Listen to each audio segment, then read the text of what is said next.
Welcome to the Canadian Investors Course, Session 9, the Investment Industry, Products and Fees Commentary. Please note page 2, Terms of Use and Disclaimer, and again, for the sake of expediency, I'll just read the middle section. The author of these videos and articles cannot assume any responsibility for what any viewer or reader might choose to do with this educational information. From time to time, the authors may express certain opinions in these videos or articles. An opinion is an interpretation of the facts at hand. The author of this video or article may or may not hold positions in the financial instruments discussed. Well, it's almost as confusing for advisors as it is for the public. There's so much confusion. There are financial planners. And in fact, there are 3 types of financial planners. There are fee-for-plan planners. There are product sellers who can provide a basic plan. These are typically MFDA people and which may be independents or with the bank. And then there are IROC advisors and portfolio managers who have the ability to offer fairly extensive plans themselves and often can fall back on full-time planners within their organizations who can do very extensive plans for people. If you want to remind yourself a little bit more about financial planning, revisit sessions 6 and 7. So who are the product sellers? Well, there are proprietary product sellers and non-proprietary product sellers. The proprietary product sellers are people like or institutions like the banks, trust companies, credit unions, and individual insurance companies, and some larger planning firms like Investors Group. Then the non-proprietary product sellers typically have no internal mandate, or if they do, it's not a mandate which they're obliged to pursue. And ironically, most large non-proprietary sellers, in other words, the IROC dealers, are owned by the big banks who are proprietary product sellers. And then they compete with each other for your money. The proprietary product sellers sell their company's internal products. For example, this would be like the Bank of Montreal selling its own GICs. You would not expect TD or Scotiabank to sell Bank of Montreal GICs, or vice versa. The same goes generally for all other financial products that these proprietary sellers offer.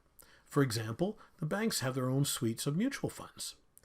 So be careful with their third-party product selling terms and technology. Really, you're going to tend to find that they're going to offer you products that have their names on them. Non-proprietary product sellers have a broader mandate. Typically, IROC licensed advisors are non-proprietary product sellers.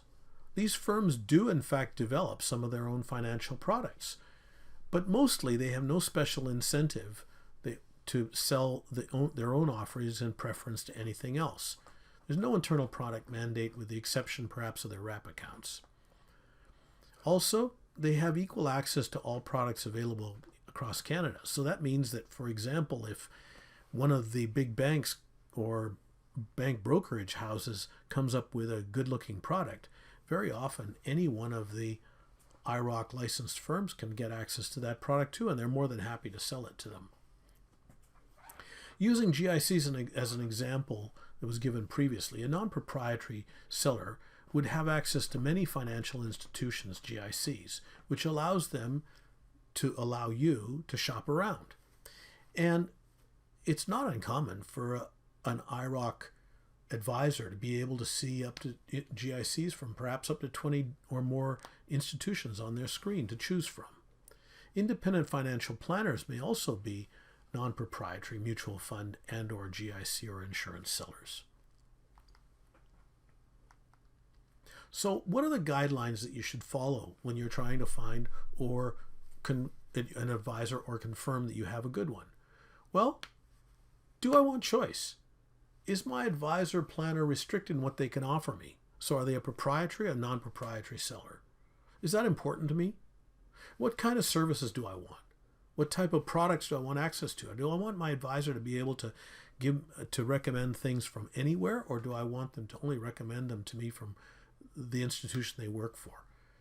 is that really in my best interest or not? Do I need help making my investment decisions, or do I like making them on my own?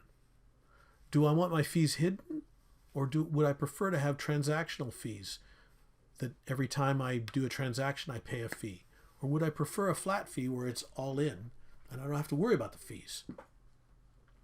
Do I want a discretionary strategy, or do I want a non-discretionary one? Discretionary means I have a fund manager or a portfolio manager making my investment decisions. Non-discretionary means I participate in and make the final decision on my investments. So, and also, next, what sort of advisor style am I looking for? Am I a buy and hold investor, or would I prefer to miss the worst parts of the market? So, do I want a buy and hold advisor, an advisor who adheres to a buy and hold philosophy, or do I want a rules-based advisor? Next, what kind of experience does my advisor have? Well, if I'm looking for a rules-based advisor, I probably want quite a bit of experience. If I'm looking for a buy and hold advisor, it may not be quite as important, and it's probably also not so important with proprietary product sellers because they're going to sell their internal products and they're going to take direction from their firms as to what they should sell me. So, does the advisor's investment style repertoire include rules-based investing, if that's important to me, or are they just paying it lip service? Whether I'm looking at my own advisor or whether I'm thinking that maybe I should look around and see whether I could do better with a different advisor, these are important questions to ask.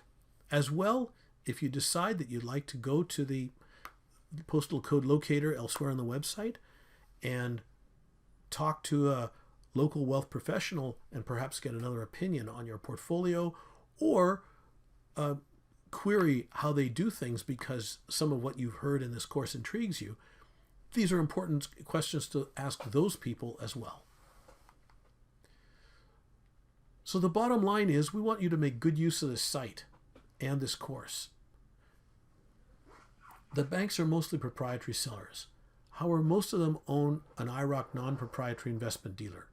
In many cases, despite this fact, there's stiff internal competition, bank-to-bank owned dealer, for your money, like we said before.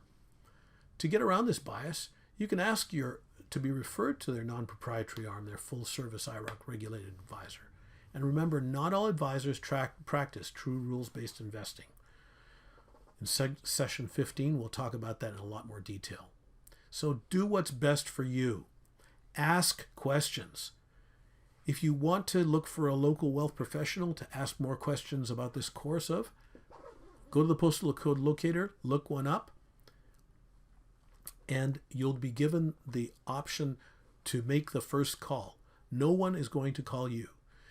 As well, compare what you've learned to what you hear from your existing advisor or from a new one.